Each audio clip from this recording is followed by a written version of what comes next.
দেশের রাজনীতিতে আবারও নতুন করে উত্তেজনা ছড়িয়েছে। সম্প্রতি একটি ভিডিও বার্তায় তারেক রহমান বিরোধী দলীয় কিছু এমপিকে স্বৈরাচার বলে মন্তব্য করেছেন, যা নিয়ে শুরু হয়েছে ব্যাপক আলোচনা এবং সমালোচনা। ভিডিওটিতে তিনি অতীত এবং বর্তমান রাজনীতির একটি তুলনাও টানেন। তারেক রহমান বলেন, একসময় যখন খালেদা জিয়া সংসদ সদস্য ছিলেন তখন নাকি আওয়ামী লীগের পক্ষ থেকে তাকে বিভিন্নভাবে চাপ ও হুমকি দেওয়া হতো। তার দাবি অনুযায়ী সেই সময় বিরোধী কণ্ঠকে দমিয়ে রাখার চেষ্টা করা হয়েছিল, কিন্তু এখন এমন পরিস্থিতি নাকি উল্টো হয়ে গেছে। তিনি অভিযোগ করেন, বর্তমানে তারেক রহমান এবং তার দলের নেতাদের বিরোধী দলীয় কিছু অংশ থেকেই হুমকি দেওয়া হচ্ছে। বিশেষ করে তিনি ইঙ্গিত করেন জামাত, এনসিপি এবং 11 দলীয় জোটের কিছু নেতার দিকে। যদিও তিনি সরাসরি নির্দিষ্ট কারো নাম উল্লেখ করেননি, তবে তার বক্তব্যে রাজনৈতিক বার্তা স্পষ্ট ছিল।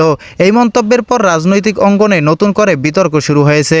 অনেকেই বলেন এটি রাজনৈতিক বক্তব্য এবং নিজেদের অবস্থান শক্ত করার চেষ্টা। আবার কেউ মনে করছেন এর মাধ্যমে তিনি একটি বড় ধরনের অভিযোগ সামনে এনেছেন, যা গুরুত্ব দিয়ে দেখা উচিত।